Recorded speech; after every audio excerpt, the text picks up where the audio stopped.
Satu riwayat mengatakan, barang siapa yang mengabaikan adzan, waktu adzan dia masih berbicara, ngobrol, bercerita dan lain semacamnya, saat menjelang ajal yang bersangkutan itu nanti su'ul khotimah. Dan terus, oleh karena itu bagi muadzin ini disunahkan nek adzan yang pun dawa-dawa.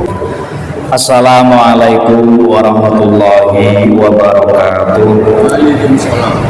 Bismillah, alhamdulillah, salatu wassalamu ala sayyidina Muhammad ibn Abdullah wa mawalah, amma ba'da. Hadratul kiram, Bapak Ibu yang saya hormati, marilah kita membaca suratul Fatihah dengan harapan apa yang kita dapatkan pada malam hari ini benar-benar mendapatkan barokah dari Allah. Ila hadratin Nabi Mustafa Muhammadin sallallahu alaihi wasallam wa ila aswajihi wa khususan ila jami'il ulama syuhada wa sholihin aina maqam masyarif wa khususan abana wa ummahatina wa Syai'lillahi lahumul Fatihah. A'udzu billahi minasyaitonir rajim. Bismillahirrahmanirrahim. Alhamdulillahi rabbil alamin, arrahmanir rahim, maliki yaumiddin. Iyyaka na'budu wa iyyaka nasta'in. Ihdinas siratal mustaqim. Shiratal ladzina an'amta 'alaihim ghairil maghdubi 'alaihim waladdallin. Amin. Bismillahirrahmanirrahim. Kitab Asrar Sholat wa Muhimmatiha. Pembahasan pada malam hari ini mengenai rahasia yang ada di dalam sholat serta hal-hal yang berkaitan yang sangat penting untuk diketahui baik pra sholat, saat sholat maupun setelah melaksanakan sholat. As-sholatu imaduddin. Yang pertama jelas bahwa fondasi dari agama Islam itu adalah sholatnya. Wa sayyidatul qurbati. Tidak ada ibadah yang lebih mendekati kepada Allah, yang lebih bisa menjadikan seorang hamba itu lebih dekat terhadap Allah Subhanahu wa ta'ala itu selain sholat. Fanaqtasiruna ala ma la budda minhu li muridin min a'maliha wa asrariha. Sehingga di dalam bab malam hari ini akan diuraikan tentang hal-hal yang berkaitan yang penting diketahui dari sholat. Jadi Bapak Ibu setelah melaksanakan taharah suci baik hadas maupun najis, lalu sudah menutup aurat, lalu sudah masuk waktu sholat, apa yang harus dilakukan? Yang pertama, fadilatul adzan. Walaupun sholatnya sendirian itu tetap disunahkan untuk adzan walaupun sholatnya sendirian, apalagi berjamaah. Qala Nabi sallallahu alaihi wasallam, la yasma'u nida'al muadzin jinnun wala insun wala syai'un illa syahidalahu yaumal qiyamati. Jadi tidak ada orang baik dari golongan jin, manusia maupun siapapun yang ketika mendengar adzan lalu menjawabnya maka kelak akan dibangkitkan menjadi orang yang menyaksikan, artinya orang yang membaca syahadat, menyaksikan keesaan Allah di hari kiamat. Idza sami'tum an-nida faqulu misla ma yaqulul muadzin. Terus ketika adzan itu dikumandangkan, kita yang mendengarkan adzan itu disunahkan untuk menjawab seperti halnya yang disampaikan atau yang dilafadzkan oleh muadzin. Termasuk tanda orang yang dikhawatirkan su'ul khotimah. Nah, ini su'ul khotimah artinya kelak dia ketika menjelang mati, menjelang akhir hidup dia jelek, itu mengabaikan adzan. Jangan terlalu panjang. Milo dan pondok Lirboyo itu biasanya adzan itu nggak lebih dari 2 menit setengah atau 3 menit itu. Nggak boleh lebih dari itu. Karena apa? Karena kalau terlalu lama adanya, apalagi nyun sewu, suaranya nggak enak lagi, terlalu lama, itu nanti yang mendengarkan itu kan disunatkan untuk menjawab adzan. Lalu kalau tidak menjawab, menghiraukan, ditakutkan dia nanti su'ul khotimah. Kalau terlalu lama itu malah kayak menyiksa, malah salah suaranya wis ora penak, lagune ora tepak, lafate nggak jelas. Masih ngurungane malah napa niku iki adzan kan apa to jane iki. Nah, mila saking menika bilih pireng adzan sing simpel-simpel mawon.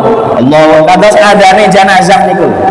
Allahu Akbar, Allahu Akbar, Allahu Akbar, Allahu Akbar. Pun mboten mawon, mboten napa-napa. Cuman nggih sing sae kados swaranipun Bilal. Bilal itu suaranya tegas dan keras, merdu-merdu banget, boten. Merdunya memang karena Bilal itu ketika adzan itu tidak terlalu panjang. Kenapa? Karena kalau terlalu panjang kasihan orang yang beraktivitas. Nek adzane kegawan, wong sing arepe nerangno sesuatu malah boten sida, boten sios. Kanten ngenteni adzan. Suwe men to adzan iki, ya ngoten biasane. Terus Bilal itu kalau adzan keras, terdengar, lantang, dan lafadznya jelas. Hayya 'alal falah, hayya 'alal falah. Nah, zaman dulu kan belum ada pengeras. Ketika Bilal itu adzan, bilang hayya 'alal falah itu sambil toleh menoleh, toleh ke kanan, lalu toleh ke kiri. Sehingga pasar di Madinah semua terhenti untuk melaksanakan sholat. Bahkan ketika beliau Nabi wafat, adzannya Bilal itu bisa membuat satu kota Madinah itu menangis, mengingat ketika beliau Nabi itu masih hidup, ketika mendengar suaranya Bilal. Bahkan di dalam kitab fikih itu ada perbedaan pendapat, mana yang lebih utama antara orang yang adzan dengan yang ngimami sholat. Ada yang bilang yang lebih utama yang adzan, walaupun suaranya nggak bagus, dia lebih baik daripada yang ngimami sholat. Kenapa? Karena dari adzan orang tahu sudah masuk waktu sholat, nah, semacam itu. Tapi ini hanya perbedaan saja. Nah, kemudian wa indal faro, kalau sudah selesai, nah maka yaqulu, doa setelah adzan, Allahumma rabba hadhihi da'wati tammah wassalatil qa'imati Muhammadal wasilatu wal fadilah wa ba'athu maqaman mahmudanil ladzi wa'ata innaka la tukhliful mi'ad niku. Dados sing dipun sunahaken nomor setunggal niku adzan gitu. Adzan niku tata carane niku tasrih niku saking mimpi. Sehingga Nabi Muhammad niku bingung. Ajeng ngempalaken tiyang ngempalaken orang Madinah untuk sholat itu pakai apa ya? Pakai kentongan, engko diarani padha karo wong Majusi, bakar geni, tiup trompet, padha karo wong Nasrani, mantun ngoten, bingung. Akhirnya salah satu sahabat itu bermimpi kalau tidak salah itu Sayyidina Umar bin Khattab itu bermimpi diajari lafaz adzan Allahu Akbar yang diulangi sebanyak 2 kali. Lalu disampaikan kepada Nabi, lalu Nabi ya seperti ini saja biar tidak sama dengan agama yang lain. Oleh karena itu kalau tidak salah adzan itu disyariatkan pada tahun keempat di Hijriah pertama kali itu. Lalu dipanggillah Bilal bin Rabah untuk diajari adzan. Karena apa? Karena Bilal suaranya lantang, dari suara yang lantang. Zaman dulu tidak ada pengeras suara. Kalau sekarang kan sudah ada pengeras suara tetap lantang, panjang juga tidak apa-apa asalkan baik dan bagus, apalagi suaranya merdu.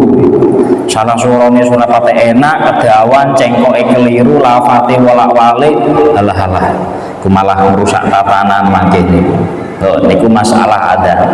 baik itu sholat berjamaah, terlebih berjamaah, maupun sholat sendirian, itu disunatkan memang untuk adzan, untuk sholat maktubah, maktubah. Tapi kalau sholat yang sunnah itu boten nih. Kalau Idul Fitri itu boten dipun sunnahaken adzan, namun as-sholatul jami'ah.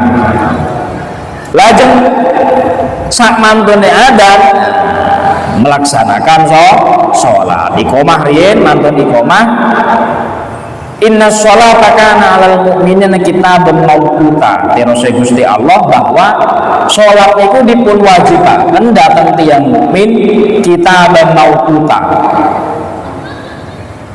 wonten waktune, nyados wonten waktune.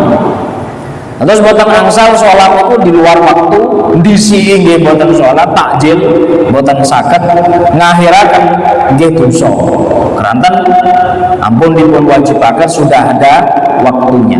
Terus Kanjeng Nabi, as-sholatul khams wal jum'atu ilal jum'at kafaratun lima bainahunna majtunibat kabair. Jadi sholat 5 waktu itu yang dikerjakan setiap waktu dari satu minggu ke minggu yang lain itu bisa menghapus dosa selagi bukan dosa besar. Jadi saking sholat duhur, datang sholat asar, mantun sholat maghrib, itu waktunya itu yang ditunggu kemudian dilakukan, itu bisa kafarut, menghapus dosa selagi bukan dosa besar. Bahkan ketika sahabat bertanya, ayul a'mal afdol ya Nabi, amal apa yang paling baik wahai Nabi? Nabi menjawab, as-sholatu liwaktiha, ngelampai sholat ono ing waktunipun. Nah, mantun ngoten, ampun suwe itmamil arkan. Itmamil arkan itu rukun-rukunipun sholat niku dipun sampurnake. Ampun kesusu, ampun terlalu lama sedengan mawon. Keranten napa? Tumakninah niku dalam sujud, dalam ruku niku selama panjenengan mau subhanallah ping pisan. Berarti sekitar pirang detik niku. 5 detik lah, 5 detik niku pun diarani tumakninah. Keranten nek boten sempurna, mangke jenengan niku dilaknat kalian salate. Nggih, salate saged laknat. Dungane elek dateng tiyang sing boten nyampurnakaken salate. Boten salat mawon saderenge salat. Dados wuduipun dipun sae sah. Agemanipun sing napa sing boten najis, nah lajeng melaksanakan sholat yang menyempurnakan semua rukun-rukunnya sholat. Man sholat sholatan liwaktiha, barang siapa sinten-sinten mawon sing nglampahi sholat dateng waktune sholat, wa asbaru du'aha, nyampurnaaken wuduipun sae wuduke, wa atimma ruku'aha, wa atamma ruku'aha, ruku'ipun sae boten kecepeten, wa sujudaha, sujude nggih boten namung dingklak-dingkluk ngoten. Arojat wahya baydha musfiratun taqulu, mantun ngoten salate rampung, salat iku ndongaaken hafidzakallahu kama hafidtani, muga-muga awakmu sing salat iki direksa karo Gusti Allah padha karo awakmu kuwi ngreksa aku.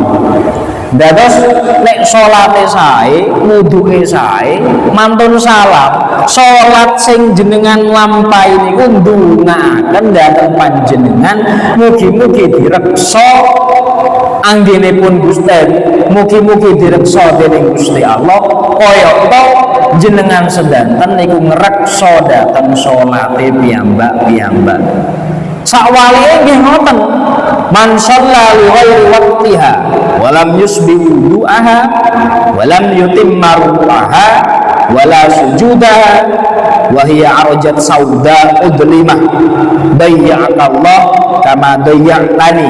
Nek wong tiyang sing salat pas wuduke boten sae, wonten sing boten dibasuh, boten sempurna, mantun ngoten salat agemane nggih najis. Lah kok salate cepet-cepet cuman 1 menit boten wonten sat ngoten. Salate niku berbentuk warna hitam nggih. Hitam lajeng dunaaken elek dateng siang sing nglampahi ngoten. Dayya'akallah kama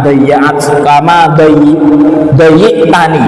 Muga-muga awakmu disia-sia karo pangeran kaya to awakmu nyio-nyio aku, kaya to awakmu ngremehne aku.